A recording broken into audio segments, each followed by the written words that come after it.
Okay, we are live. This is Hey. Sam Tangled Web Show. Hey, this here is the PCC Roundtable discussion, and we got all the regulars right here in the house, right here. Well, they're not in the house, but they are here in our safe spaces, so to speak.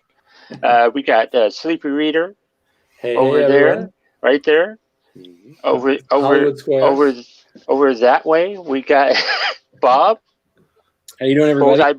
Bullseye Bob over there, Yeah. and then over that away we got Bueller from Comics with Bueller. How you doing? Good. Okay. Wow. Okay.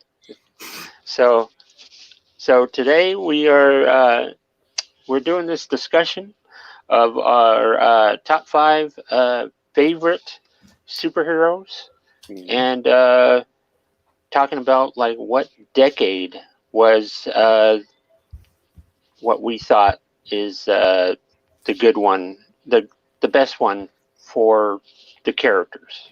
So Right. yeah. So so who wants to go first?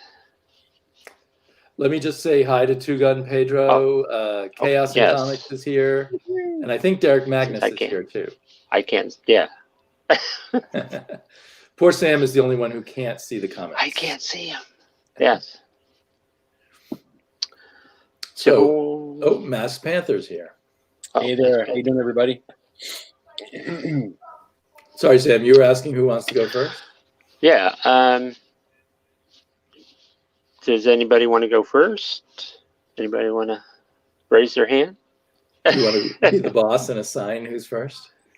Okay, I can do that. How about we go with Bueller over there? All right. Okay. So one of my favorite characters. Here we go. And I have some visual aids. Is the Flash. Is one of my favorite ones. I've always enjoyed this character. I have a mixture of DC, Marvel, and Image characters, but this is my earliest Flash book. Now, there's been quite a few different variations of Flash, and this is probably the one I'm more used to. I remember this one. I believe this one came out in the 80s, late 80s, and this is Wally West, if I'm not mistaken. Yep. His version of the Flash. That was Wally West. So this was the book that I was buying probably the most of. And I think at the time, I didn't realize there was probably another version of the Flash, because in 87, I was only 12 years old. So I didn't know there was another character. So this is the one I grew up on right here. And then Flash is still going strong today, along with Barry Allen. And we just celebrated the 750th issue, which just came out. And this is from the 40s, I believe. The 1940s variant. So that's what this one is. But a more recent picture, this is 751. And like I said, this is Barry Allen Flash right there. Oh, that's a nice cover. Yeah, this is the B cover. But this has always been one of my favorites. I like the whole Speed Force thing that they're talking about. It's actually one of Sam's favorite television shows right now.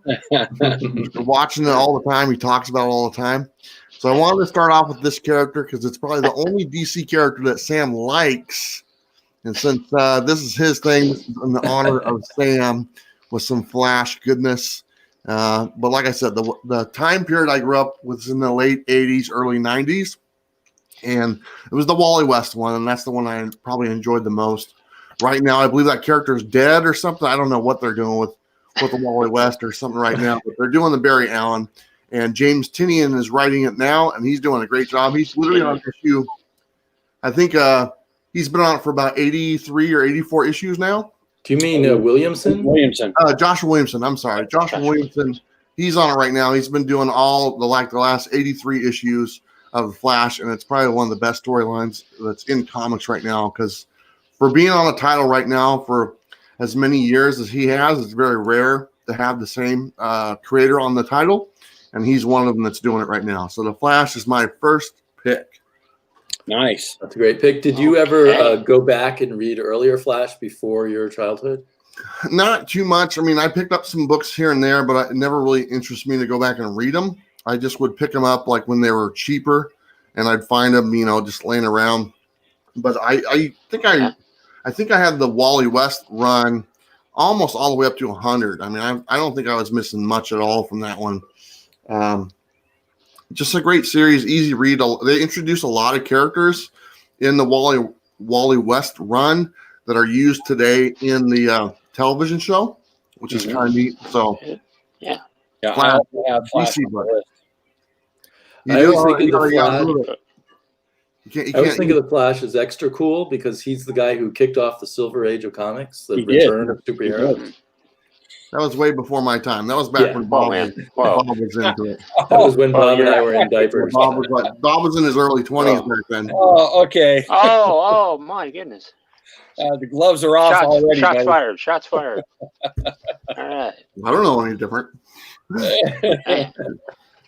All And right. and I have to say Batman is also one of my DC favorites. It's not just Flash. So there. Okay. So Yeah, we all know Just you're to- a closet DC fan. ju- It's okay. just to clarify, I'm just clarifying. Okay. You So think you'll what- ever read another issue of the Flash? who, me?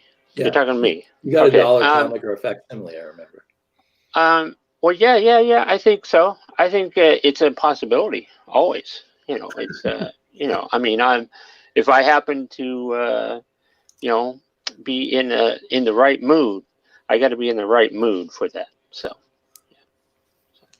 I don't understand that.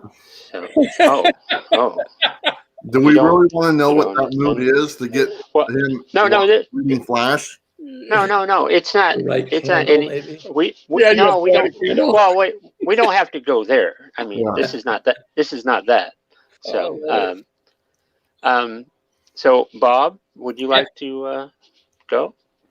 Sure. Okay. So, by the way, I also have the Flash on my list. He's a little higher up, but I'll definitely talk about the era that I like later on. So my number 5 is somebody that I guarantee is probably not on anybody else's list. And there were no rules in this, right? We didn't have any like hardline No. rules. Okay. No, just Just had to be in a comic book, right? I Yeah. think so, yeah. Yeah. Just- Okay. Yeah. All right. So my number 5 is a quarterback that was very, very popular in the 70s. He played for the Dallas Cowboys, and he's called Captain America, and that's Roger Staubach. And he was my absolute hero when I was a kid. And he's in a kind of obscure comic book about Tom Landry and the Cowboys, and it shows many panels of him going to his go-to, which was Roger Staubach. The 70s when he played, he was my absolute hero. I got a picture of me and him when I was about 8 years old because they used to come practice out in California. And so Roger Staubach was my absolute hero when I was growing up. And it just so happens that he's in a comic book. And so, I wanted to be a little more creative because I know we got superheroes all over the whole thing. But when I was growing up, before I got into comic books, he was my all-time hero, and I love the guy. He's still alive today, and I still love watching old reels of when he was playing. And that comic book, I don't own it, but I want to get it because it's a piece of history, that's for sure. So there you go. That's my number 5, Roger Staubach from the Dallas Cowboys. Can I jump in here real quick? Sure. go ahead. I have that book. Do you really? Wow. Yeah. No way. It's Cowboys on the front, right? It's a blue Right. border. Yep. Yeah, I got it. Do you really? Where did you get that? I just used it as toilet paper last week. Oh, my Second goodness! shot fired. Okay, not a problem. Wow.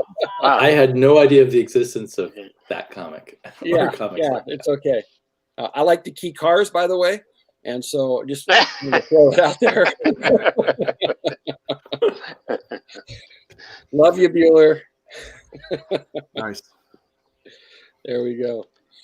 So there's my number 5. So that's it. And that's it. Okay. What a shocker. Okay, Damien, you want to go next? Yes, sure. I'm fiddling with the camera settings. So my number 5 is going to be Captain America. And I loved him in the 70s. He was like my first favorite superhero well, him and the Vision, but there were more good comics with him in it, I guess. And so I just, back then, I really related to him. He always seemed to be, he wasn't just the super patriot. He was always trying to figure out what the right thing to do was. And he had this great relationship with the Falcon. I really enjoyed the Captain American Falcon era. So even though I think of him as one of my favorite superheroes, I only occasionally read his modern incarnations. I'm pretty much stuck in the 70s with him. So yeah, a big favorite, and that's where I learned to love Sal Buscema. He became one of my favorite artists because of his run on Captain America, which was a pretty long one. And he had a particularly good run when Steve Englehart was writing him. Yeah.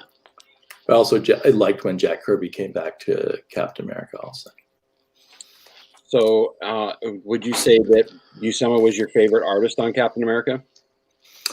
He was. Well, Jim Steranko's 3 issues on Captain America were pretty darn good too. And obviously Jack Kirby was good on Captain America. But I think just because of that was the artist who did all the stories that I really loved as a kid, Sal Buscema is my favorite Captain America artist.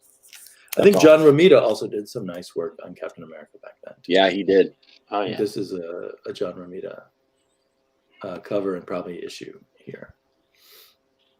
But yeah, I guess he had relationships like that I kind of understood as a kid. Like he was always fighting with Nick Fury, and he had his buddy, the Falcon, and he had his girlfriend and stuff. He's probably much more complicated now, but I like him back then. That's awesome. Did you ever get into any of the Ed Brubaker stuff? You know, I kind of came back to comics as Ed Brubaker was just leaving, and I read a few random issues, but I have yet to read the whole run, which I probably should do, because since I've come back to comics, I've learned to love Ed Brubaker's writing, so I definitely should check that out. Yeah, it's definitely a good run. You know, when I was growing up, I used to love Cap more as the leader of the Avengers. And that was probably my favorite way to read him. And he would just, for me, he was never that compelling. And I don't know why. I don't know why I never got into him that way. And as a matter of fact, what rekindled my love for the character was the movies. The way they've done Cap in the MCU with Chris Evans. Is it Chris Evans? Yeah, Chris Evans. They made the character transcend, and then when they brought Winter Soldier back, I was like, they brought Bucky back. I didn't even know Bucky was alive, and that kind of got me into wanting to check out this Winter Soldier thing. And I went and read Brubaker's stuff, and man, I absolutely loved it.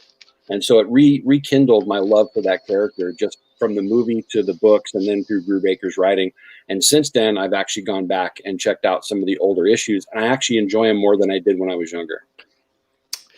Yeah, I mean, they put Cap through a lot of changes in the 70s, so I always thought it was interesting. But it upset me when I heard they brought Bucky back, because that was his tragedy. You know, it's like bringing Uncle Ben back or whatever. Right. But I guess it was done really well. So everyone who read it loved it. It was done very well. Yes. So okay, so it's my turn. So my number 5 is Wolverine. So I didn't have a book to show, but but I can tell you that Wolverine has been one of my favorites for quite a long time. In Candy X-Men, you know, he's got very popular, and he had his own has had many series, but the 80s were, to me, the best time to be a Wolverine fan, because he was on the rise as a character, and I really got into him throughout the 80s, and that is my pick for number 5. So. Did you prefer him in his solo books? You didn't have as many in the 80s. No. I liked prefer him in the X-Men. You know what? I liked him in the X-Men, really. You know, Chris Claremont really knew how to write a Wolverine story, and his X-Men, when Wolverine and the X-Men was great. Chris Claremont could do no wrong with that character. So Can't deny that. Definitely. yeah. Who would you say your favorite Wolverine artist is? Who drew him the best? Do you think, in your opinion? Gee, that's Rob Liefeld. that's a hard one. Did I hear Rob Liefeld? What? Oh. Rob Liefeld. Of course, he said Rob Liefeld. Man. Jim Lee. Yeah. Yeah. I'm gonna have. I don't know. I gotta go with Ramita Jr. So. Ramita Jr. Yeah. Yeah. Cool. Scotty Young. Scotty Young's 80s run on Wolverine, that was amazing. Wow, man. He must have been just a baby when that happened. Yeah. Instead of drawing people as babies, he was a baby He drawing. was a baby. Yes. So look at that one. Is that Brett Booth? Who is that? That's Jim Lee. That's Jim Oh, Lee. that's Jim Lee. Okay. Mhm. I thought it was Brett Booth. So we got a bunch more people have joined us. We've got Jackie O and Aggressively Relaxing. Hey guys, we got the Hulk Buster Base. Comic Crack, my old friend. Comic Crazy. And God Tank. Hey, God tank.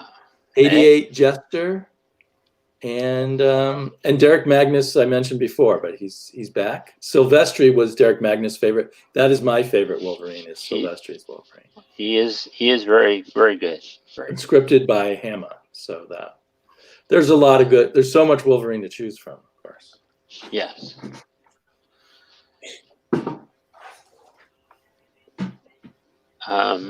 Think we're gonna go with number 4. Number Number 4. Bueller? Let's go for it. All right. So my next one, this is a character that doesn't necessarily, he's kind of a joke character, to be honest. He never really gets taken seriously. And honestly, I liked him in the comics, but I liked him more when he would make appearances on on cartoons and stuff. And this is Plastic Man Oh yeah. from DC. Okay. I mean, just look at his outfit, that he wears. It's not the best uniform and everything.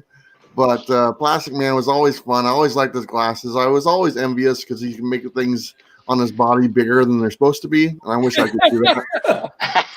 I think we all do. Make some things smaller, make some things bigger. That's what this guy could do. But he's always been a character that's never really been taken seriously. The most recent run was the Gail Simone 6-issue series. And I love this Alex Ross cover. I believe that's Alex Ross, if I'm not mistaken. But I remember picking up all 6 of these, and it was okay. It wasn't that great. But like I said, this character for me really did it for me on the cartoons that he would like guest star in and stuff like that. He was always kind of the comic relief and kind of a neat character. So if I had to pick one of the comics that have the guy with the elastic things, this is the man instead of Mr. Fantastic. I'm going with Plastic Man. Cool choice. Awesome. I think I recently discovered that Plastic Man was originally not published by DC. It was some comic book company they bought up later on. Fawcett or maybe one of the others. Yeah, I was thinking maybe it was Fawcett. I think it was Trojan. Trojan. Well, That's his next employer. That would make sense. Yeah. I always thought it was kind of interesting because they have the elongated man as well.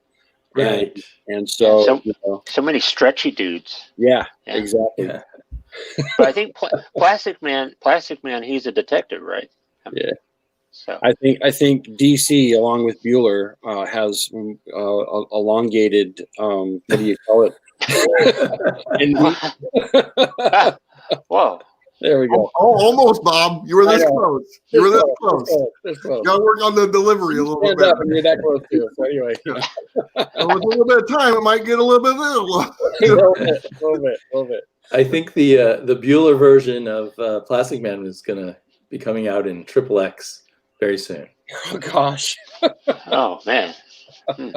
I mean, triple extra large. That's all. That's right. Yes. There we go. Okay. There you Yes. go. There you go. Okay, Bob. You're next. Okay. So my number 4 is has already been chosen, and that's the Flash. One of my favorite DC characters of all time. And you know, I never understood what my draw was to him. He's just a guy that runs fast, but all the different things that they do with him, I've always been intrigued by how creative they got with this character. I think my favorite period that the Flash was in the late 50s, early 60s with John Boone and Carmen Infantino. That run was amazing. Most of the Rogue Gallery was all done right there in that period. Reverse Flash, Gorilla Grodd, Mirror Master, Captain Cold were all created right there in that period by Boone and Infantino. And still today, that's his Rogues Gallery. So that it stood the test of time, which is a testament to the writing that was done back then. When I first got into the Flash, it was because of the cartoon when I was a kid. Always was intrigued by him and Kid Flash. And so when I got into comic books, I caught those issues that Bueller was talking about in the 80s when it was Wally West. And I actually had an opportunity to go through somebody's collection and read those earlier issues. And I just absolutely loved them. That's basically, I think, one of the, like Damian was saying, it kicked off the Silver Age. And like I said, it just stood the test of time. I think Wally West is probably a better Flash. As a matter of fact, I think he was chosen to be the number 3 top all-time written comic book characters. It was Wally West. But I'm a purist. I love Barry Allen. I've always been a Barry Allen fan. I loved when they brought him back because I've missed Barry Allen. Don't get me wrong, I still dig Wally West, but that early run in the late 50s, early 60s, I think is my all-time favorite. And there's just the writing has stood the test of time, and I just love it. So there's my number 4. Nice. Are there certain artists that you think did Flash justice when you were growing up? You know, when I was growing up, I can't say that I was too much into the artwork. You know, it was more the stories at the time. I didn't start getting into artwork until the late 80s, early 90s. But you know, I love that, the older Flashes from from that era. Later on, there's a lot of different artists that have done him really well. And I just love the character, my friend. Hey, Bob, do you know the story behind the color scheme that they used for the Flash's outfit? I don't. Apparently the guys that came up with that outfit, they went to McDonald's, and on the wrapper had the golden arches, the red and the yellow, and they're like, "Oh, that's a good scheme." So that's what they used for the outfit for the Flash. Okay, there you go. I think I'm getting a headache. Yeah. Okay. No. I will say, No good. No good.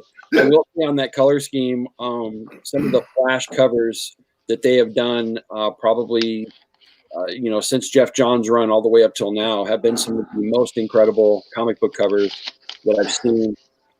They've done some amazing, where every time one of those covers comes out, I love it. The one you just showed us a few minutes ago was awesome. Yep. Cool. Yep. I love looking Damien? back at that old Carmine Infantino art in the Flash. That's really cool stuff. It really is. Back when I was a Marvel zombie, I didn't quite get it, but as I got older and I look back on it, I realized it was a really beautiful period for art. Okay, sorry, did you say it's my turn? Yes. I will go. Let me fiddle with that. Yeah. I will say that my number 4 character is the Spirit by Will Eisner. Oh, cool. And I'm a huge fan of the Spirit series and Will Eisner. The reason I'm not putting it at number 1 is just because the Spirit isn't always the main character of the stories. So he's a really fun character, and he lives in a really rich, cool sort of imaginary version of New York City, I guess, called Central City, unimaginatively. But and I mean, as most people know, Will Eisner's just all his different comic book techniques kind of have become one of the backbones of how people do comic books now. But I always loved all his villains. This is the octopus. You only ever see his gloves, and you know it's him because of these 3 stripes on his gloves. And I loved how, excuse me, how the Spirit always got beat up and always sort of came back from getting beat. He could, if he had a superpower, it was getting beat up and coming back from it. Huh. That sounds like Daredevil. Sorry, what did you say? I said that sounds like Daredevil. It sounds like there is a relationship between Daredevil and the Spirit. And as you probably know, Frank Miller was very heavily influenced by Will Eisner's Spirit, and even stuck little nods to the Spirit on billboards and stuff in the background of his Daredevil. Absolutely. Yeah. But trying to think. And of course, another thing about him is that he never wants to get married, and women are always trying to tie him down. And I don't know, I like that. And this was my first experience of being a more sophisticated comic book reader, because when I was 14, I stumbled across these black and white Warren reprints. And here was something, completely different from the Stan Lee comics I was reading before. And it kind of opened up my window of saying, hey, comics can be all sorts of things and do all sorts of stuff. So those are some of the reasons why I really love the Spirit. Wow. That's awesome. Yeah, that's a deep cut, awesome choice. And I love Eisner's work for sure. If any of you guys, you Portland guys, haven't read the Spirit, I have lots of doubles, which I'd be happy to share. I pick them up when I find them cheap, just so that I can share them with people. There you go. I since I've gotten back into comics, I haven't picked up any of the Spirit. I used to have a ton of them, but I'll definitely take you up on that. Okay. I'd love to read some of that. Have you ever read the Spirit, Sam? I have not. How long did it run for? Oh, right. My favorite era is the 1940s. So it ran from, I believe, 1940 or 41 to about 1952, I want to say. And it got, for 4 years while Eisner was in World War II, he wasn't the one drawing it. So when he came back in 1945 is where it got really amazing. So and it was a weekly comic that came 7 pages a week. And it, so everything done from 1945 to the end is just really amazing comics. Wow. Cool. Okay. So my 4th pick is Captain America. Yeah. Gotta go with Captain America. Nice. So, I approve.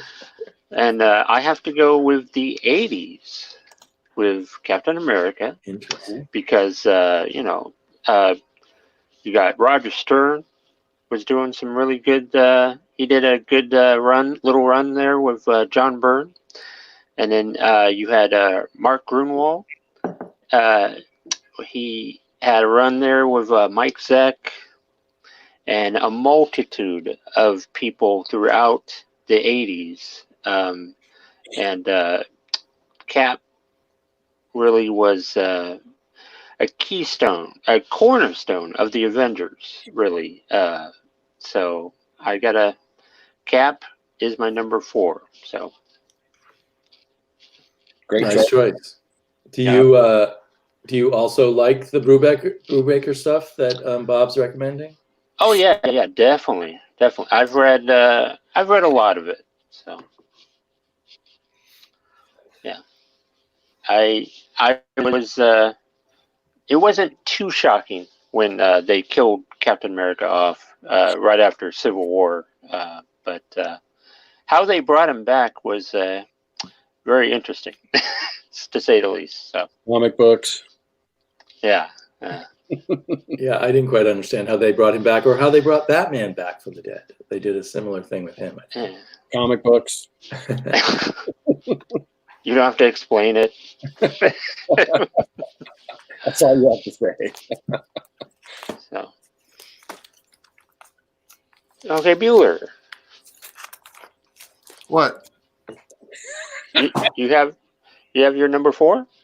I already did my Number number three? 4. Okay, number 3. I mean, Yeah, number three. number 3. Sorry. Okay. Number 3. This is probably the most famous Image character that there is, and that's Spawn. And Oh, wow. by Todd McFarlane, written and drawn by Todd McFarlane. This is the record breaker 301 issue right here. But this is not the era. Obviously, we kind of probably all started with number 1.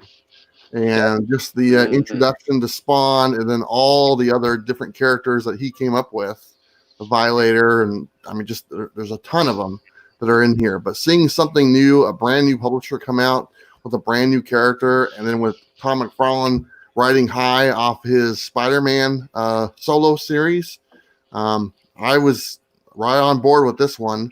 And here, this book is still going. I think this one and Savage Dragon, they're the only 2 books that are still going from the original launch of Image Comics. And this is all time one of my favorite characters. I'm looking forward to them possibly making another movie. They've been talking about it for a while. I don't know if they're still doing it. But I can remember when the Spawn movie came out in the 90s, how cool it looked back then and how shitty it looks right now. You know, it was still a lot of fun. But Spawn, definitely one of my favorites. You know, the late 80s, early 90s goodness right there. Love the book, love the artwork, love the bright colors, the big, huge splash pages that he was doing. You know, all that stuff in this book just grabbed your attention right away. So Spawn, for sure, one of my favorite characters, one of my favorite times in comics, to be honest. How old were you when Spawn came out? I'm just curious. Well, let's see. I think I was middle 92. Yeah, I think I was it was 92. Yeah, so I was like 15. Perfect time to Bob was like 32. be excited about. Oh my comics. God. Hey-o! This is becoming a roast Bob night. Okay. No. Okay. I mean, you were on your number 3, but it sounded like number 2, buddy. Don't even worry about it. Oh. Derek Magnus says that Spawn #1 is the most common comic sold on eBay last year. I believe it. There's a And lot. then Comic Crack said he just found a Spawn #1 for $1 at an estate sale. Nice. If you can get a Spawn #1 for $1, I mean, it's been like, I think somebody said it the other day, it's been $20 for like 10 years. Oh, really? At least, yeah. So that's Not the Frankenstein we went to just a couple weeks ago, but the one before that. If you remember, I picked up a handful of Spawns, and like 4 or 5 of them were #1s, and they were all $1 a piece. So, yeah, that was a great haul. yeah. But that was a fun time in comics. I mean, you know, it was the big boom, but that was exciting. It was electric, that's for sure. And you know, seeing Spawn come out, those covers were absolutely amazing. And you know, what's funny is you know, you just talked about what it looks like now. You know, it doesn't look as good, and I would agree with that. But what's funny is the writing. You know, I think I have a harder time with the writing nowadays than I did earlier. All I can hear is him talking, you know, in the words, and it's not very good. So I read this week's, and it was all right. But well, let's be honest. The writing in Spawn has never really been the strong point. No. I mean, even his writing when he wrote Spider-Man, that wasn't the strong point in Spider-Man. It was those bright pages that looked awesome, and it was just popped off the page and looked cool. The writing was like, oh, that was it. And you know, he's better than he used to be. Don't get me wrong, but he's probably not going to win any award for writing books. No, that's for sure. But I will say this: the concept that he came up with for Spawn, I thought was awesome. I thought that was a great idea, a great premise for a story, and I you know, hats off to him for it going for as long as it has. Yeah, a lot of great concepts. I think concepts are probably easier to come up with, and then executing those or writing a story to fit around the concept. That's where, you know, a lot of people run into the problem. Absolutely. Yeah, but McFarlane was a real good concept guy. I mean, those were, and he kind of melded. He brought in together a lot of different comic book ideas together and made them all work together, which I thought was impressive. Yeah. Comics and Chaos says, I will always love Spawn. Spawn is great lately. And he says, Spawn has been underrated for a long time. Derek Magnus says, Todd will even say his writing was not good. I've heard him say that.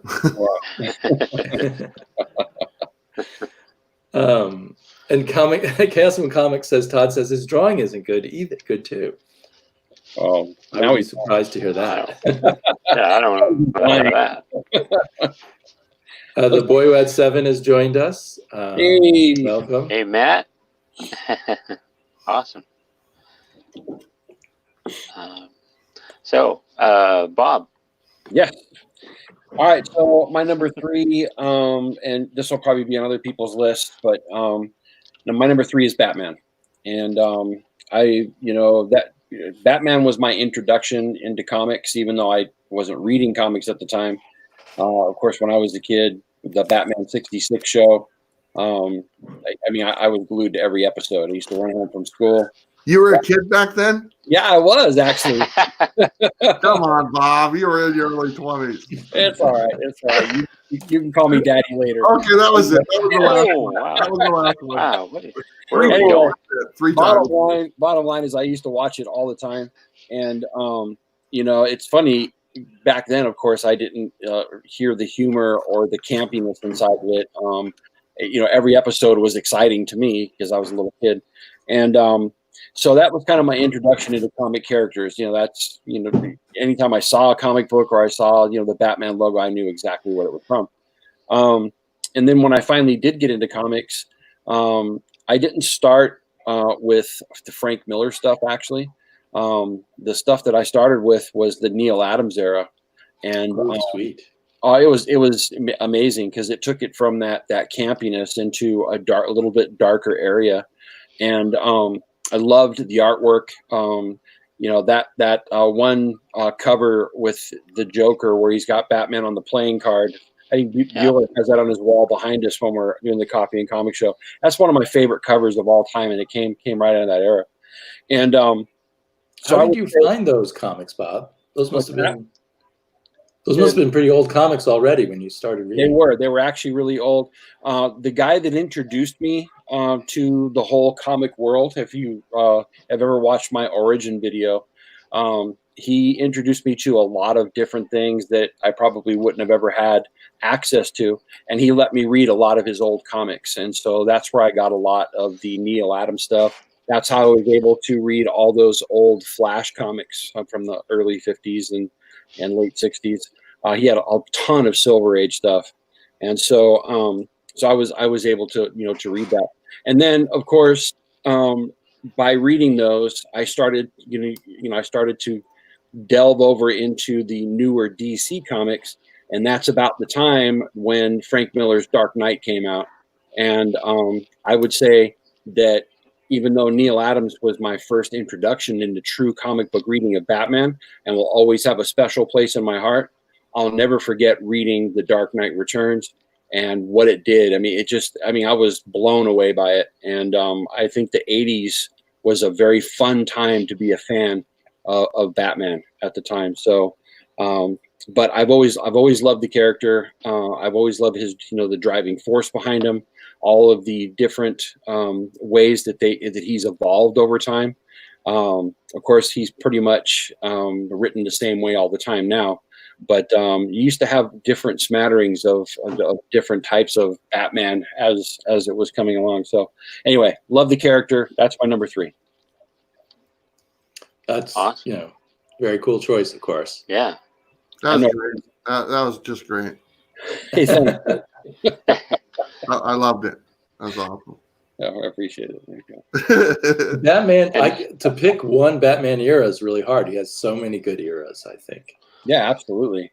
Well, the 80s were probably really, really good to Batman because at the tail end of the 80s, you had the Batman movie, of course. Right. Which everybody jumped on that. So. Oh, yeah. First in line, buddy. Yeah. And after Frank Miller, they started that Legends of the Dark Knight series, and I always loved that, where it had a bunch of standalone short arcs. That was another favorite period of mine. But the Neil Adams one and the Frank Miller era, of course. And even the Greg Capullo, I love the Greg Capullo Batman. That's Yeah, awesome. absolutely. I love the way Capullo drew him, for sure. And then I'll always have a special place in my heart for the whole Hush series as well. So, Well, I have a bit of a.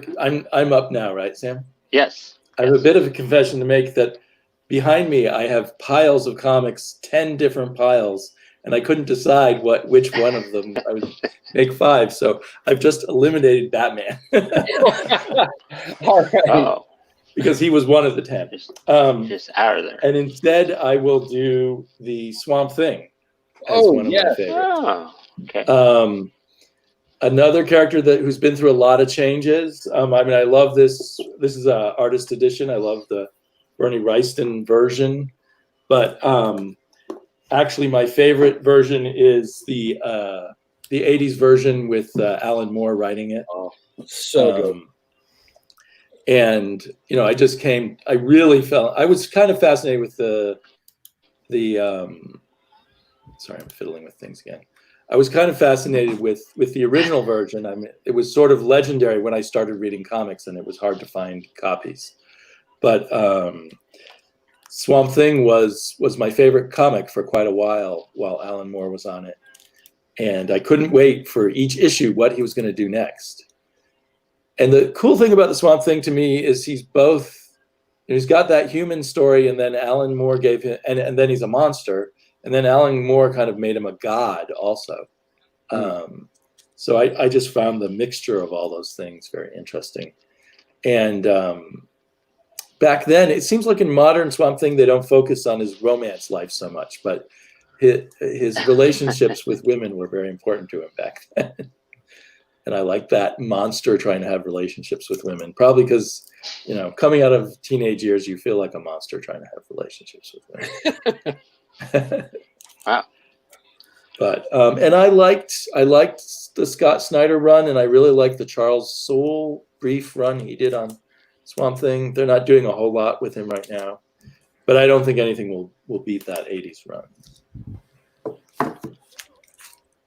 Now, did the Alan Moore run?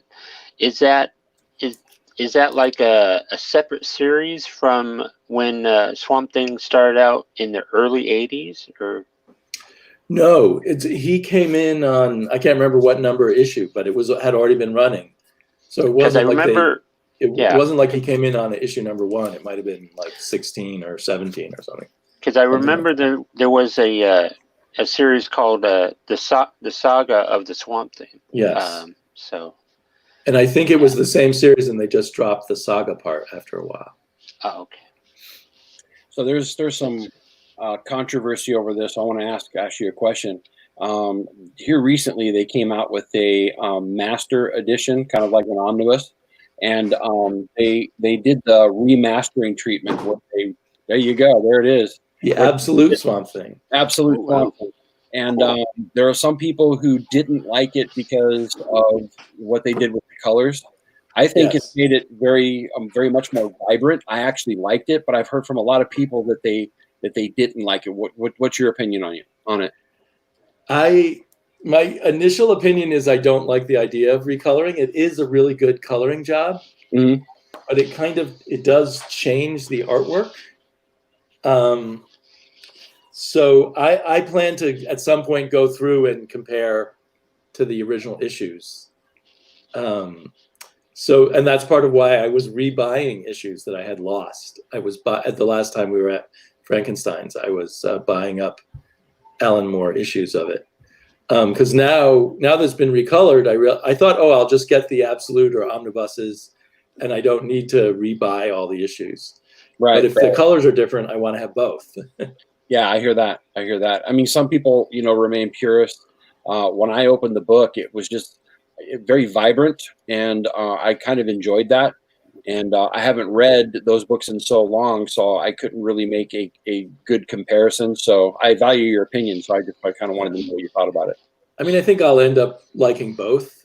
I think it is like unlike a colorist in the past who just kind of is helping the book along. It's almost like a whole new artist has collaborated with the team on the Swamp Thing. Sure. So to me, from the little bit of comparison I made so far, it just seems like it's a different experience. It's not just the same coloring enhanced or improved. It's like a whole new experience. Right. Well, I definitely want. I mean, because I've only looked at it, I definitely want to read it and experience the whole thing for myself. So I'll definitely be getting that for myself here pretty soon. Cool. It's a pretty weird book. It's got this spongy cover, which I find kind of creepy, but it makes sense with the Swamp Thing. It's like you're touching the Swamp Thing's body. Yeah, Gem Mint did a review on it on his channel, and he was talking about that same thing. And I was intrigued by it for sure. Nice. Okay. So my number 3 is going to be this guy right here. If you Quasar? can see. No. The thing right there. Oh, we all Yeah, love yeah. Quasar, though. I know. But well, this is part of his little the first part of the Project Pegasus storyline, which was a popular thing back in the Marvel 2-in-1. But the is one of my favorite because he's just he's a guy who doesn't give up, and he's just ornery, and there's a lot to like about him. So, and I believe the 70s were the best time for him. So Better than the 60s. That's interesting. I almost did pick the 60s though. I almost did. I was very close to picking the 60s because I'm like, hard to go against Stan and Jack, but I got to go with the I got to edge out to the 70s because George Perez and you had John Buscema and Rich Buckler did Fantastic Four, and Ben had got his own. Yeah, there you go. Ben got his own, Marvel 2-in-1 in the 70s. So that's a good point. Yeah. It was a good time to be a Ben fan. The 80s were good too, though. Is this the 80s? Is 67? Yeah, that's 80s. Okay. Yeah. You're right, 1984. Yeah. There's a Rich Buckler one. He was another one on my piled behind me that I now have eliminated. So. Yeah, I love 2-in-1. Oh yeah. But I think I would have picked the 60s just because I love that original. Yeah, I was real close to picking it. So. It's tough sometimes to pick a decade. Yeah. And maybe he'll be having a good decade now with Grim Noir. Well, yeah. Hopefully they do something with that. So we'll go with Bueller. We're up to number 2. Number 2. Okay, here we go. You ready? Number 2. Number 2. All right. Now, don't forget, everybody. You can go join Sam's Quasar Facebook group when you're done here. Quasar's the best. What? Okay. So my number 2, and this was a hard choice for me for between number 1 and number 2, but my number 2 is Wolverine, which made his first appearance in 181. But that's not the era I'm most familiar with. We all know the Claremont Frank Miller limited series that came out in the early 80s, but really this is the one, the Wolverine first solo series that came out in the late 80s was the one that really kind of grabbed my attention. I remember picking up these books and reading them and looking at the back cover because it had a wraparound cover to where it had different artwork on the back as well of the Wolverine character. And I never was a huge fan of the black outfit. I much more liked the brown and black or tan and brown or whatever. Not the yellow one, the one from the X-Men that they used the most from the 90s. Yeah. At least that was my favorite. But Wolverine, this is a character that's lasted a very long time. It's still one of Marvel's favorite characters and most popular characters. And then this is the yellow and blue. This is the Return of Wolverine. This is more recent. And then, of course, we have Wolverine now with his solo series that just came out. So he's still doing his thing, and the claws are popping, and people are buying. And long live Wolverine, my number 2, close to number 1, but number 2 Wolverine from the late '80s, early '90s. That would be my favorite run, Wolverine. That's awesome. That was a very good run. Maybe my favorite of him too. Yeah.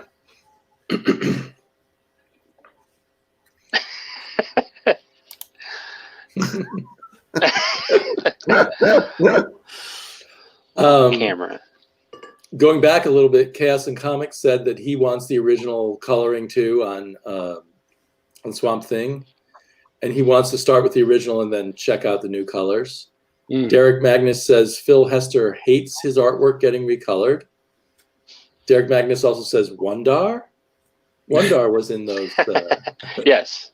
Is he kind of like a Superman with no brain or something? Yeah, well, I don't know. I think he was Marvel's version of Jesus. I don't know. I don't know. He was a number of versions of Jesus. Yeah, he was Wondar, then he became Aquarian.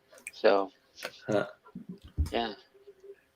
And that looks like all the significant talk there. So sorry to interrupt the flow. Oh yeah, no, that's all right. Who's next? That's you. Bob. Oh, okay, Bob. Well, I don't have at this point because my number 2 is also Wolverine. Oh my God!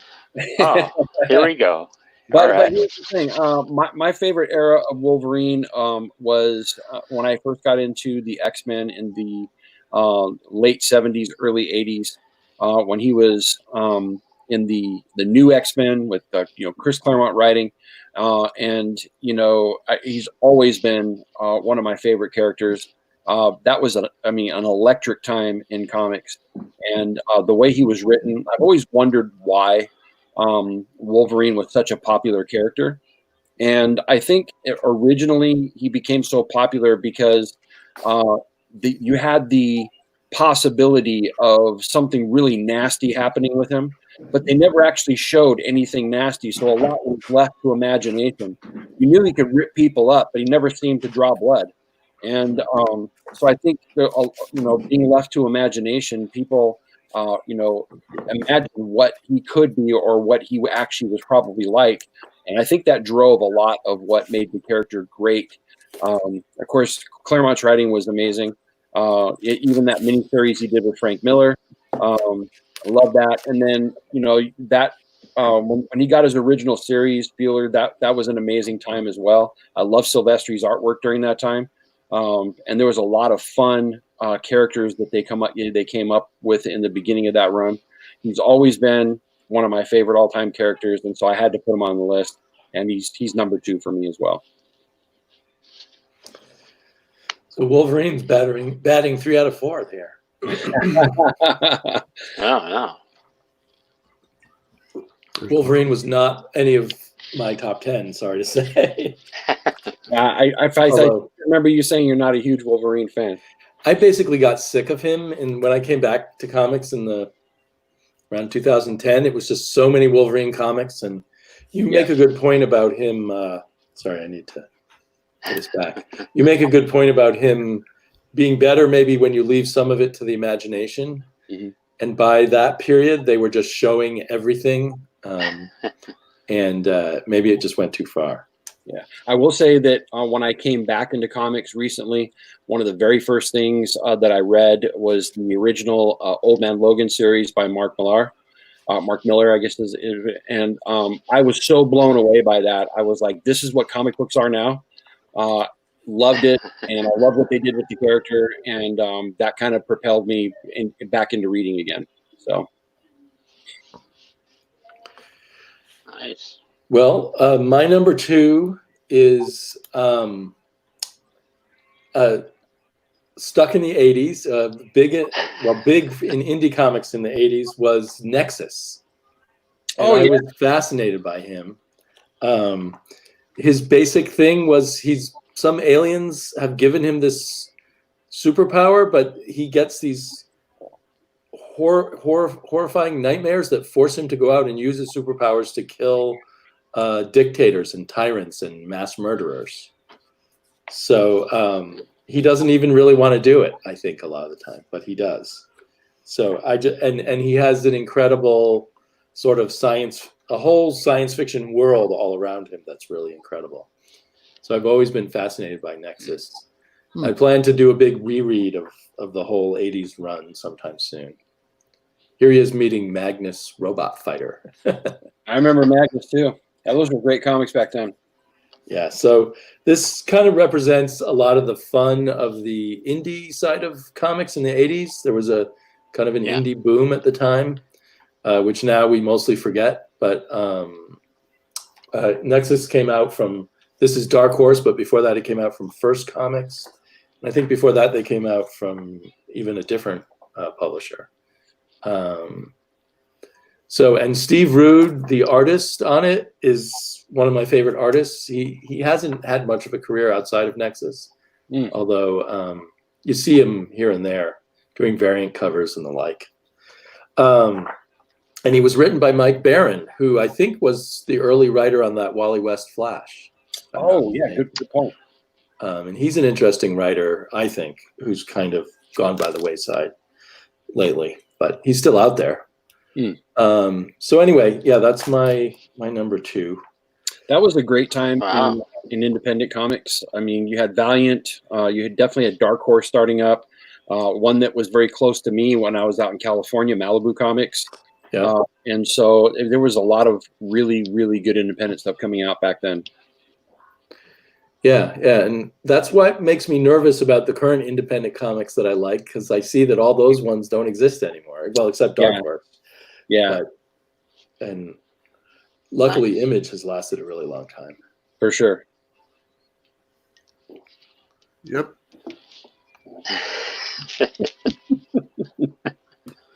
Yep. Okay. So I believe it's my turn here. Yeah. So my number 2. Huh? I said bat and cleanup, buddy. Okay. My number 2 is going to be this guy right here. He's surrounded. Sasquatch. No, not Sasquatch, not Wendigo, but the Hulk. Wendigo. Oh, okay. No. You got to go with the Hulk. So, but I got to go with the Hulk because this is what really I was checking out besides Spider-Man. You know, so you know my number 1 by now. I mean, come on. So, Yeah, Aquaman or maybe Aqualad. Yeah. I'm just swimming with the fishes over there. Yeah, but no, the Hulk, because you got Sal Buscema. I mean, you can't go wrong with Sal Buscema. I don't see how you can go wrong with it. And then later on in the 80s, with the Hulk, you had John Byrne, and you had Todd McFarlane, and so Hulk was well taken care of in the 80s, and I really enjoyed the Hulk, and I think it was his best decade ever. So that's my number 2. Have you stuck with the Hulk ever since, or have you dropped out and come back? Well, times? I mean, yeah, there was I have a gap there where I wasn't, collecting for a while, but I was keeping up to date on what was going on. So the Hulk and Spider-Man, yeah. So did you like Planet Hulk? I did. I enjoyed it very immensely. Yeah. Cool. Yeah. Another artist that you didn't mention that is one of my favorite Hulk artists was Dale Keown. Oh yeah. Very good one. That's true. I like Scotty Young. His artwork is really good. Oh yeah. They look just like the other ones.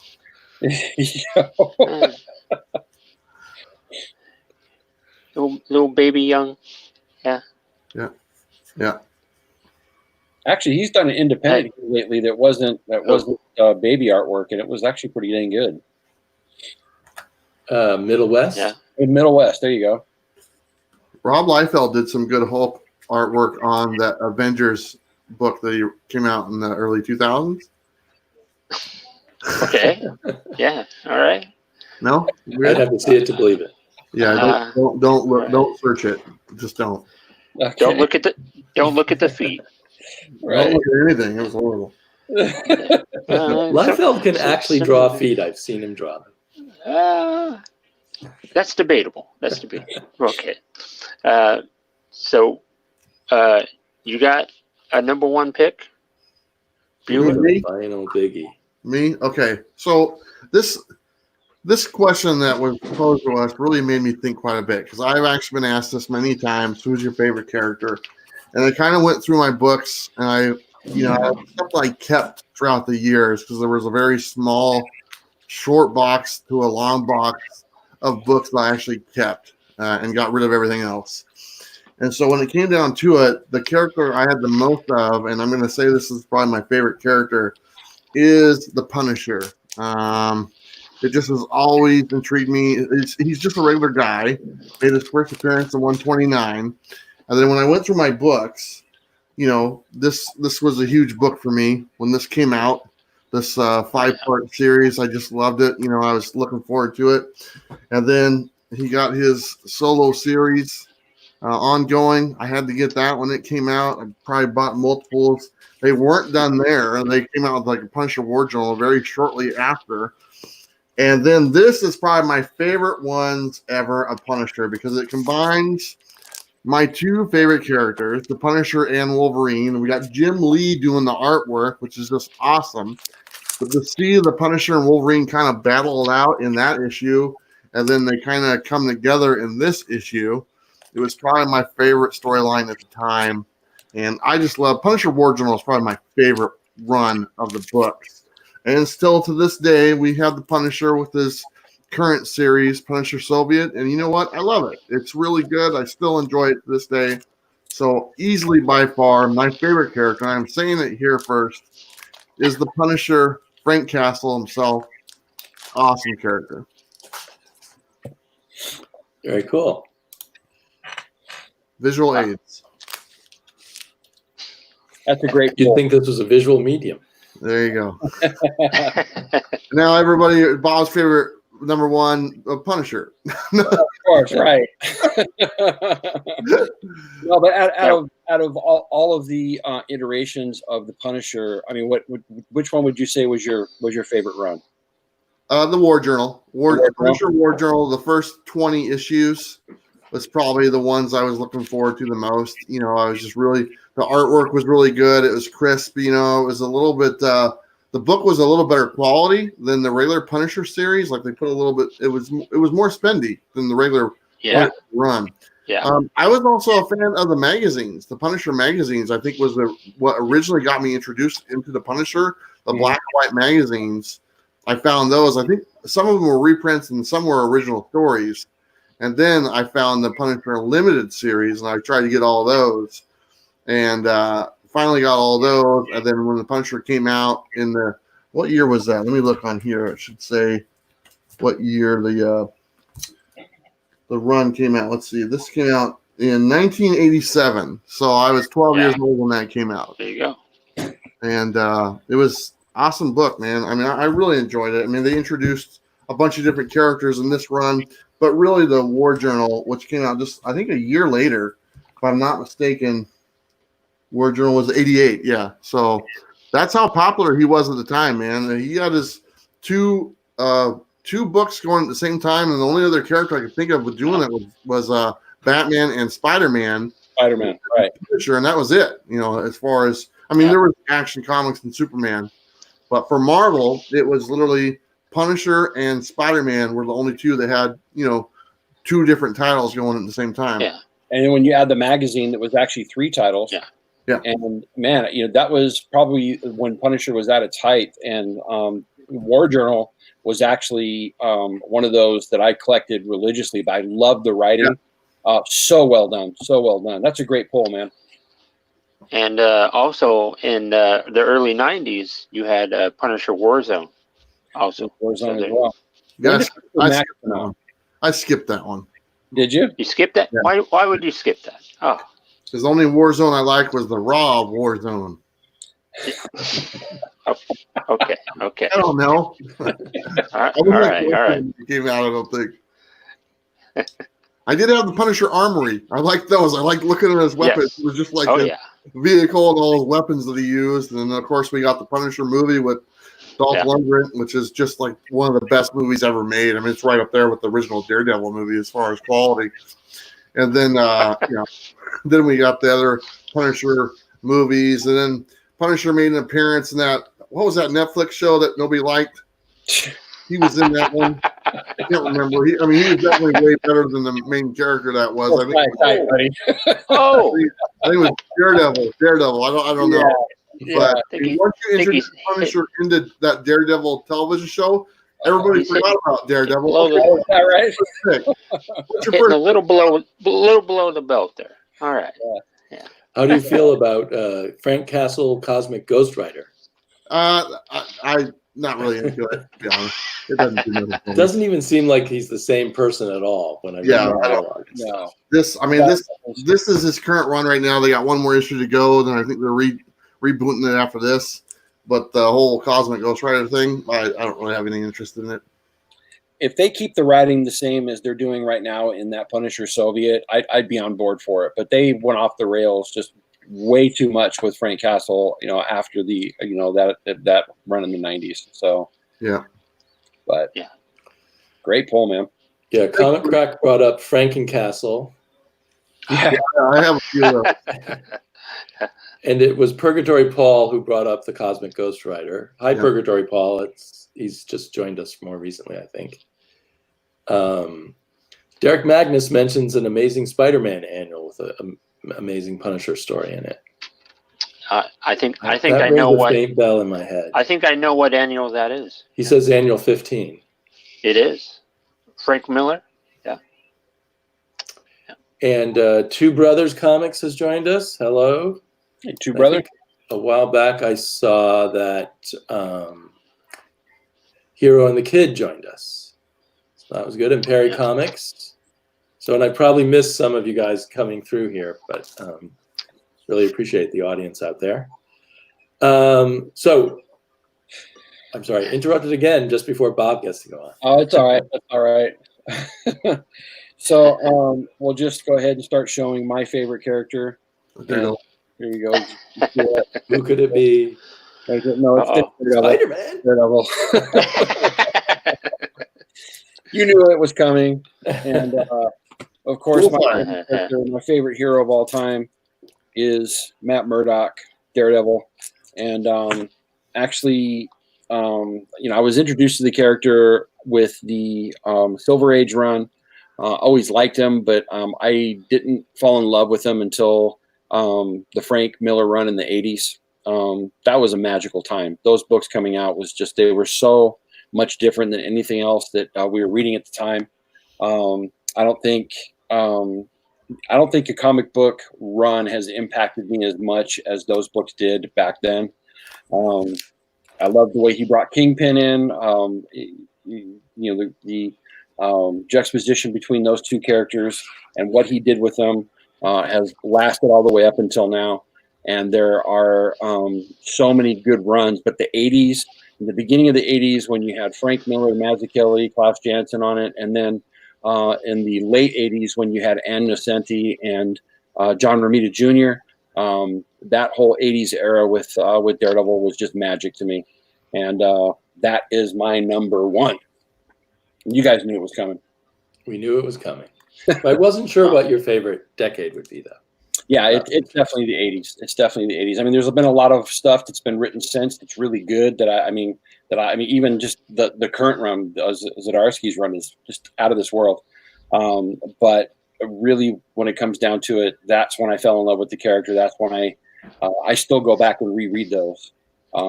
They're just I love them. Definitely. And masterpieces, in my opinion. Absolutely. So, and I mean, when we got together and went over some of our favorite stories, I really enjoyed that. I still plan on doing videos of my favorite runs and just going over, the best stories out of those runs and taking it by writer and and just going over the best Daredevil stories in history. Very cool. Yeah. Nice. So, do you think you'll ever get sick of Daredevil? I did at one point. When I got to Andy Diggle stuff, that was very hard to stomach, and Yeah, what is happening? I don't know. You copy my list, now you copy me. And then there was another run when they did the black suit. I don't remember who was writing at that time, but that was some horrible stuff. I didn't like it at that time as well. And but Is that just the recent Blacks? the black suit I'm talking about was in I missed that entirely then. Yeah, Is it in the 90s? it was in the 90s. It was just before the Carl Kessel and Kerry Nord run is when the black suit was going on. That Carl Kessel run is very, very underrated, by the way. It's really well done. But but yeah, you know me, man. I'm Daredevil all the way.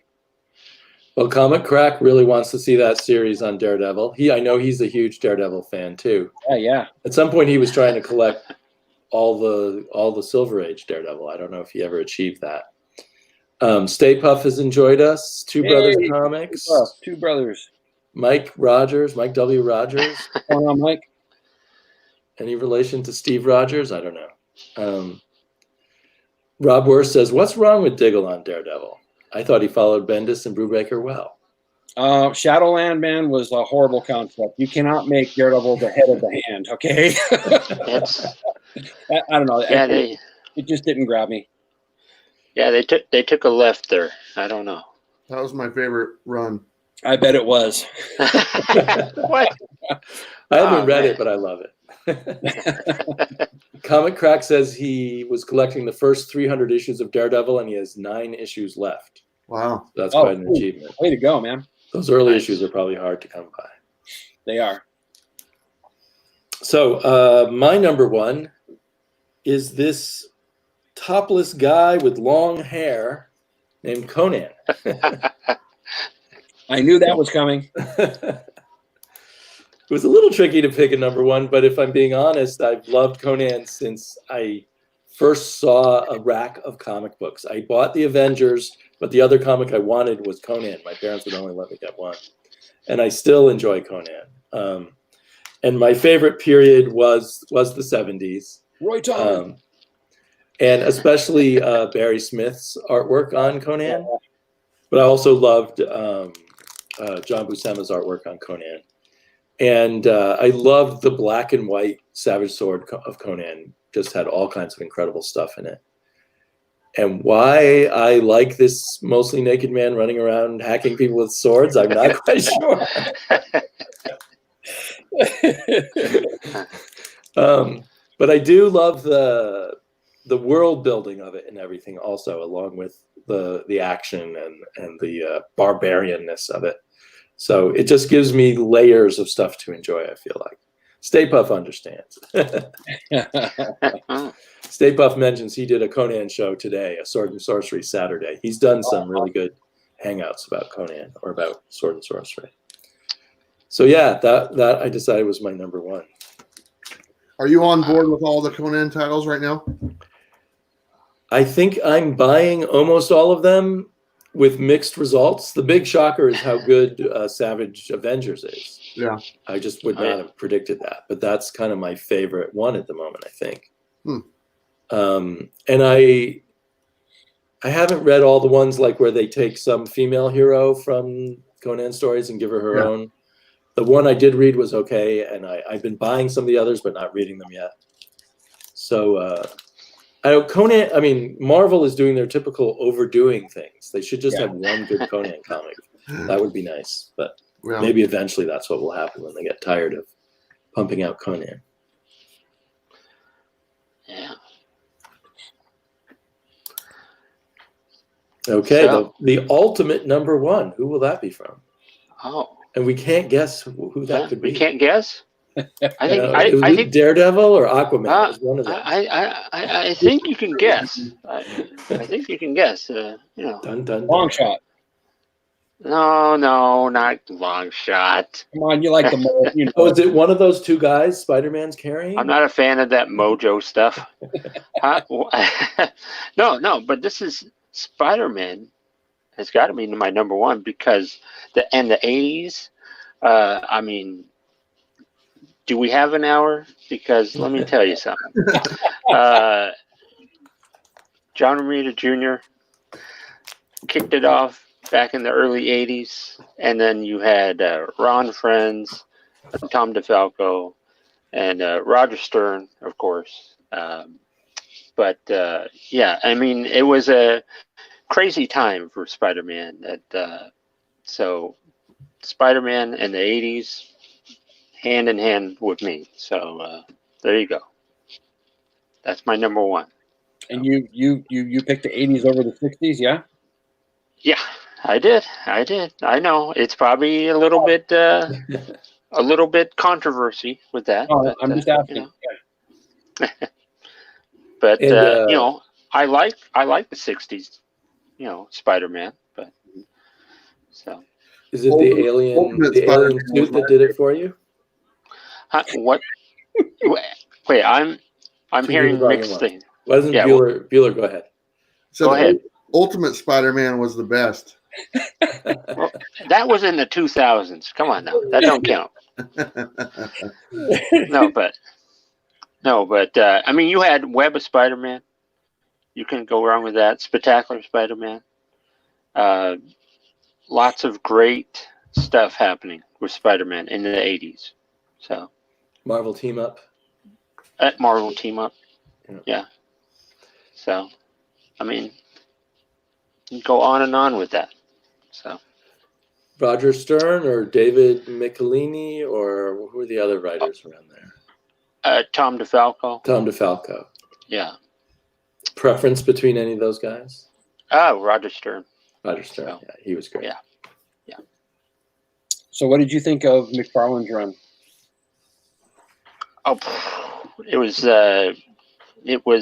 like amazing. I mean, like he breathed new life into Spider, because Spider-Man kind of hit a little bit of a lull there. You know, there wasn't any really good artist on the Amazing Spider-Man there for a bit. And then when he jumped on, oh boy, it blew up and it went crazy because he drew the spaghetti webs, and it was awesome. So yeah, It was definitely an awesome time. he knew how to do those crazy poses when Spider-Man's swinging around, you know. And his Mary Jane, come on. So yeah. Derek Magnus says, "What if New Universe could have had Spider-Man?" Mind blown. Oh well, wow. Where do we go with that? Wow, I don't that's know. crazy. They should do a whole miniseries. Yes, definitely. Look at So- they're like Dr. Evil. Yeah. Oh yes. Stay Puff So- says his favorite so- villain is Hobgoblin, created by Roger Stern. Okay. Well, yeah, Hobgoblin was cool back in the day. you can't go wrong with that. So Yeah, I really liked the 80s Spider-Man. I think it was better than the 70s, but I still like the 60s best. Yeah. Maybe just because he was still a kid, and I like that, yeah, teenager Yeah. vibe to it all. it's just too bad that Gwen Stacy had to had to kick the bucket. So She had to pave the way for Mary Jane. Yes, Yeah, there you exactly. Yes. I agree with Stay Puff. Hobgoblin was a pretty amazing villain. I liked Hobgoblin better than Green Goblin. That was just my opinion. Hobgoblin. There you go. I like the Red Goblin. That's my favorite. Yeah. I kind of like Demo Goblin. Yeah. Yeah. Spider-Man. Don't forget to join Sam the Spider-Man group on Facebook. I mean, if you're over there on Facebook and you got nothing to do in these times that we are living in, go ahead and join my Spider-Man's Tangled Web over there. Yeah. Yes. You should That give group has actually been going for a pretty long time. About 4 years or so. Yeah. Yep. Busy times we are living in. Yes. Seth Kumar has shouted out G.I. Joe. Which is that just one character? It's a group. It's an army. Yes. It's a All of them. platoon. Yeah. Snake Eyes. Snake Eye. Yeah, I had to avoid doing things like picking the Fantastic Four or the Avengers. I think that would be I was tempted. a great round table. I mean, not to do our 5 top teams, but Right. I'd like to see us do take the X-Men and us create our own X-Men group of what we think would be the best X-Men team. I bet you our picks would be completely different in that aspect, and we'd have a lot of fun with it. Anyway, Yeah. Yeah, maybe. How many people can be on the team? I would say 7, and How about 6? you can do 6 or 7. How about 8 instead? But you can do whatever you want, buddy. But What is going on? for some rules, right? I mean, Now, see, if we picked the Fantastic Four, we'd know for sure how many people we would need. this is true. 4. This is true. I don't know. Anyway, it's just So, so do No, we? it would be fun. It would be fun. but it's only Maybe do- we'll pick a couple of Okay. different teams to try out, and see how different people approach. for sure. But it would only work if we can turn the volume up to 11. Just want to put that out there. The volume feels lower when we're not all in the same room. This is true. This is true. We could too low. spend hours trying to create a legion of superheroes. Oh my gosh. Yeah, that's for sure. What does that mean? Legion of Superheroes, what? I think, A has what? over 30 members. A what? Okay. DC Comics in the future, Ah. where everyone's All right. a boy or a lass. Okay. Is that where Plastic Man came from? I don't know. So, do we have any honorable mentions at all? I think that'd be a good idea. I definitely have some honorable mentions myself as Shall well. we continue in the same order? Sure. Yeah, we might as well. I don't You have. what? I don't have You, one. you got nothing. You don't have one? I don't like any of them. That was it. I have 5. It was tough for me to come up with 5. The That's Fearful Five. That's Yeah, the Fearful Five. I can't even think of another one. The only reason Stay Puft Marshmallow Man. How about that? Just because I see his little icon, I'm gonna go Stay Puft Marshmallow Man. All right. So this means that the next time I come over to your house, that anything beyond those 5 characters, I'm just going to take those books since you don't like them. As long as you don't bring the virus. Yeah. Bring the virus. Leave that out there. You may already have the virus in your house. If I had to pick one honorable mention, maybe I don't know. Chuck Norris. Chuck Norris had a comic book. I like that. Chuck And the Norris. Karate Commandos. And the Karate Commandos. I have that. And Chuck Norris. There you go. piggybacking on my Roger Staubach pick, let's not forget that Muhammad Ali was in a comic book as well. That's true. Yeah. So was Mr. T. Yeah. That's true. Yeah. Couple of them. Yeah. So was Sledgehammer from the Sledgehammer TV show. That's true. Yeah. Trust me, I know what I'm doing. That's right. Mhm. So, Bob, do you have an honorable mention? Yeah, I do. We're at almost an hour and a half here, so I'm just gonna give you my honorable mentions right now. So my next one would have been Spider-Man. Definitely one of my favorite. The Thing is another one was the highest. And then Dick Grayson, whether he or was definitely another one. Nightcrawler, I've always loved, which is a great, and the one I wanted to mention. Those are great picks. Those are all really good. Thank you. I heard all of them. No problem. But Bob, we're losing you a bit. Yeah. We didn't hear Are you- anything you said. Really? Are you Yeah. are you traveling in a mobile van or something? What? Can you hear me now? Yes. Oh, yeah. Yes. Okay. So your internet went Oh, out for a little Yeah, bit, but not completely out. You say Spider-Man, and that was about it. Oh, okay. think Then I- it went Thor. Then it went Thor, The Thing, Dick Grayson, Okay. Robin, and then the last one, last two is Nightcrawler and Venom. Nice. There they are. There's my. And now we know. Now you know. Not Elektra. You didn't like Elektra? I thought maybe Elektra would be. Yeah. or- Yeah. No. Where's Electra? No, No. no. I loved it when Bullseye killed her. Whoa! A little movement Ouch. there. Cold. You're Yeah. you're That was the best thing she was ever created for was her death. It was. I mean, seriously, I've never liked the Electric character. So what? Wow, Bob. I never knew you were that way. yeah, Okay, yeah. man. Bullseye, All right, man. right? Mm-hmm. Oh, okay. All right. No, not to mess with you. All right. Are you a Jennifer Garner fan? Yeah, actually, her Electra was pretty good. I thought she did a great job. There you go. All right. Oh, we've just spoiled. Here on the Kid says, spoiler alert, we just spoiled that old story about Daredevil and Oh. Elektra. Oh, whoops. Whoops. Right there on the cover of the comic book.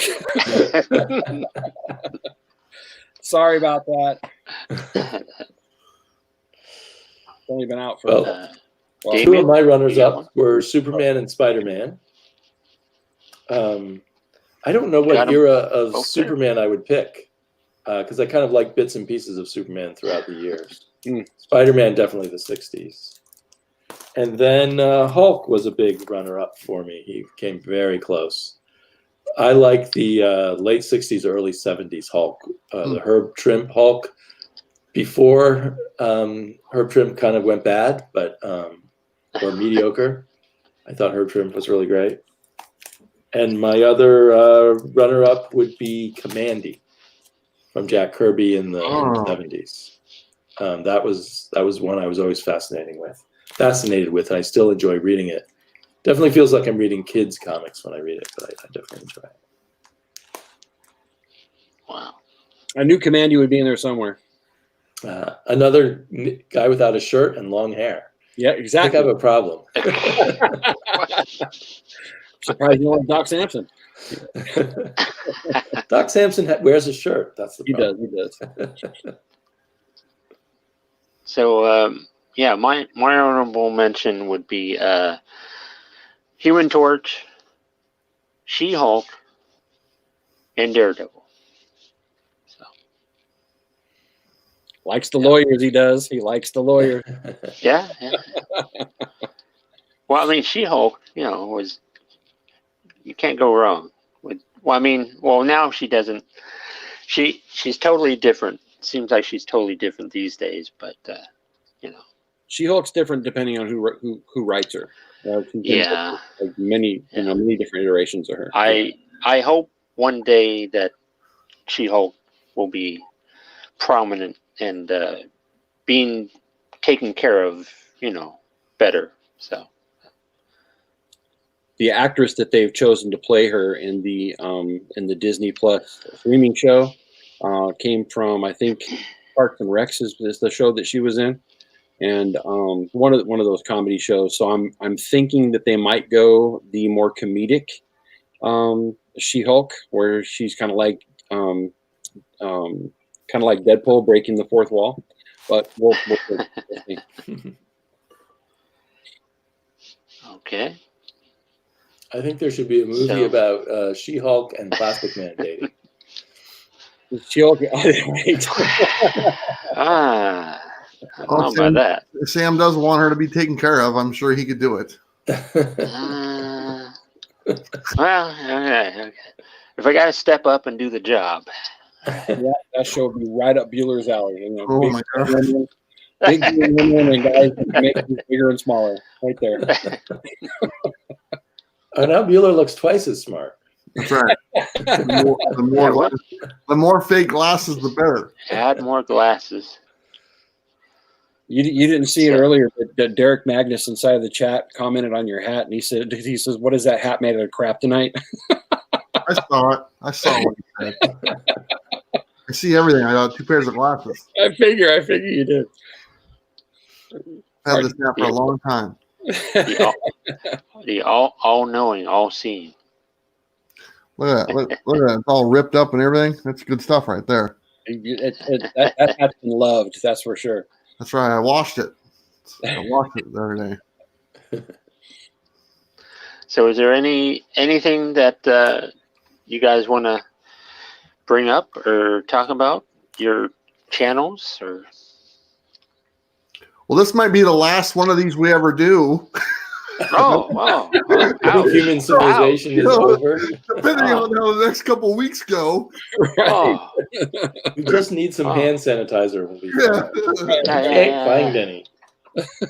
I got some right there, buddy. You're on top of it. Right. There you go. Gotta have it, buddy. Gotta have it. I don't know when I will see it on a shelf again in my lifetime. Yeah. People going crazy over TP. I don't know what's up. Well, do you have enough toilet paper, Sam? Are you good? Oh yeah, I'm perfect. Perfect. I know Bob needs some. He called me today. He's like, "Man, I don't have any." No. Oh man. But then I'm always looking for like weird gels anyway. So Yeah. Yeah, I'm all stocked up on candles. I'm good. I'm glad you are, Sam. Yeah. That would be light. Yeah, you gotta have light for all kinds of situations. I bet you do. Yes. So Well, I think it'll be I look forward to actually getting together in person again because I think that will be a lot. yes. I think I like it better when we're all in person, even though this was a great discussion tonight. I like it when we're all in the same room. And miss you guys. Yeah. Bob, did you get to film this morning still at I did. I'm still in the midst of editing. It's taken me a little while longer on the edit, just because there was some crazy stuff that happened in the refuge. And That's not what happened? That doesn't sound good at all. great refuge with the Inhumans? right, What exactly. they weren't gonna let you in, Bob? What happened? Yeah, they let me in. I was in there. Oh, okay. There was. It's funny, that place. It gets busy at very few times. They'll have like little runs of people who come through, and for whatever reason today, that door opened the whole time that I was pretty much filming. All kinds of people were walking in. At one point, there was a line, and everybody was talking like really loud, and so I kept having to stop, and then I lose track, and so I had to edit all this stuff out. And it's all right. I'm almost done. It should drop late tonight. And but I had fun. So were they just doing takeout or were they still open? They were just doing takeout. And the only reason why they let me go in there is because if I was in there for business purposes, then I could be in there. Of course, I wasn't really hanging out with anybody. Well, I mean, basically, you were promoting the cafe. The cafe. That was my business. Yeah. And, are they going to have to even shut down to-go businesses now? I'm unclear about all of this. No, I think it's going to remain the same as far as businesses go. They talked yesterday that it's not like a standing, like a shelter in. The rules or the actual declaration is supposed to happen on Monday. And I think people are confused because it's not an actual shelter in. It's this thing that they talked about yesterday, stay home, stay healthy. They've already put a lot of things in place. And so I think they don't feel the need to make that like a hardline law and have it enforced by law. They're just telling people that this is what we want you to do. Stay home. It's basically, unless you really need to go out. I'm staying home. Me too. Are you coming over tomorrow? Yes, I am. Are you really? Oh God! What? There. Bob's coming. In my mat. Wear your suit. Wear your suit. Yeah, there you go. You're ready. Wait, so you would let Bob in your house, but not me and Sam? I don't want to let Bob in my house. We'll definitely keep a distance. All right. All right. You know, Bob's a handshaker. I'm gonna be like, no, get away from Oh, me. no, you know me. I'm a hugger. He's a hugger. Stay Puff Fist is bump. bummed he won't be seeing you at MegaCon. He says, "Hey guys, just want to say whenever this whole virus thing ends, I'm still looking forward to meeting you." MegaCon was going to be a huge meetup. Absolutely. So- Stay Puff, Yeah. I'm really hoping that when they make the announcement tomorrow, because they're supposed to make a huge announcement, MegaCon is, and I really hope that it's a postponement and not a complete cancellation. I've kind of held off on my airline tickets because I'm hoping that they'll say it's a postponement, and then I can just move my tickets to that date because I really want to show up for MegaCon. That was, all of us were looking forward to it. Yeah, that's what I'm doing Yeah. too. I'm waiting until I think on Monday they're supposed to say or something like that, right? Yeah, tomorrow. Monday, yeah, and so whatever they say, I'm hoping it's like you said, a postponement because I can just reschedule. Yeah. If not, then plan something else, I guess. But I didn't cancel the ticket yet because I figure they are going to postpone it. Yeah. I mean, I'm pretty sure that's what's taken them this long to say something, and they're trying to work it out and get the people rescheduled and everything. I'm sure it can't be easy to do, Right. It's hard to find another open space at a venue. Yeah. So I mean, hopefully, they push it off a few months, then I can reschedule and we can all meet up when it's all good and safe. So Absolutely. Yeah. My only fear is that already we have 2 cons sitting right in August and September, and now they're dropping in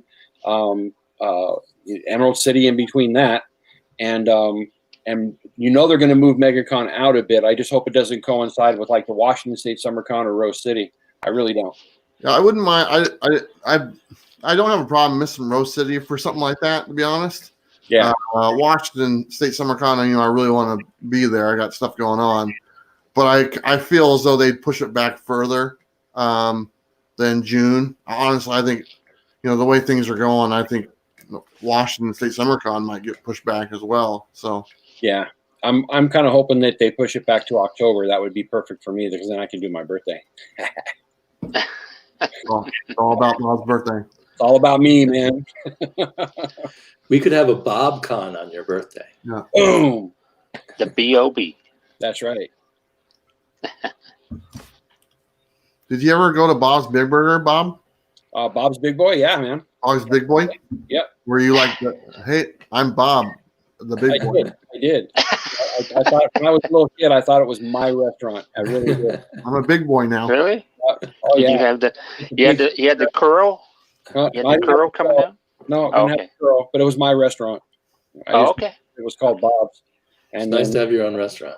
all the pretty waitresses Yeah. used to come and pinch my cheek and Bob. So I felt important. All right. Nice. Yeah, here on the kid Oh. says school here looks like a no-go for the rest of the year, and I have a feeling that's going to happen here. Yeah. Yeah. Which is Yeah. really hard on my family, I have to say. And actually, I get to read less comics because I'm trying to homeschool or something like that. Read your daughter the comics out loud.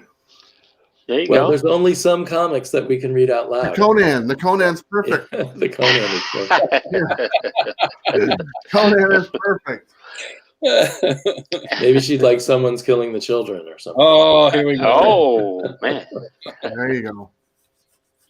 How about Saga? Maybe Saga is a great Oh, one. Saga's perfect. Come on. Yeah. Start off with the first issue. Time for health class. Yeah. Don't ever let him babysit your kids, man. So That's good there you stuff. go. Okay, shall we? So Do you have this any is the more, end. Sam, or shall we call it? No, end? I think we can wrap it up. Yep. I think we're- So good times ahead, even if right now Yes. is a little blah. Absolutely. And yes. I think this was a great discussion. I hope it provides some break and entertainment for people. And because we're just having fun, and so I hope it's fun to everybody else. And stay safe, everybody. Definitely. I already forgot what When talked we do meet next, whenever that is, it's my choice, and I'm going to go with covers, discussing covers. Oh, sorry, nice. Dan. Look at this guy. I think that'd be great. This guy. That guy right there. And I haven't completely pinned it down, but maybe covers you like from different eras, and maybe some covers you don't like, and what works and doesn't work about covers for you. I know a Rob Liefeld Captain America cover that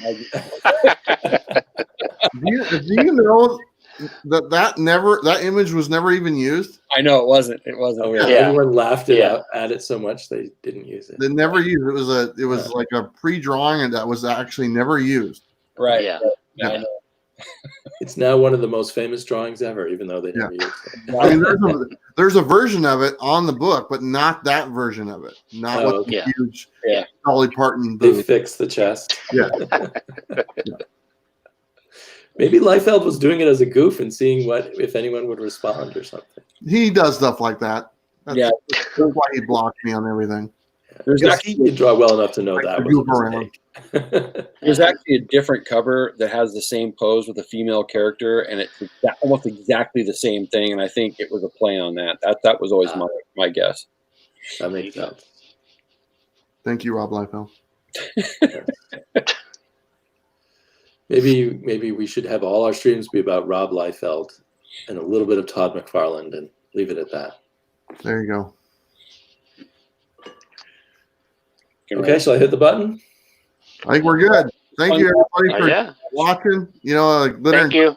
Comic Crack, Mike, Funk, Hero and the Kid, Derek. I'm just scrolling out. Stay Puff. All these people. All you people. All you people. All the people Yes. taking time to watch us. Rob, thank you so much. This is the Portland comic crew. We all live very close together, but don't want to spend time with each other. The virus. The virus. Yeah. Right? This is the Portland Okay. comic crew virus edition. Yes. All right. Have a good night, everybody. Everybody take care. Good night.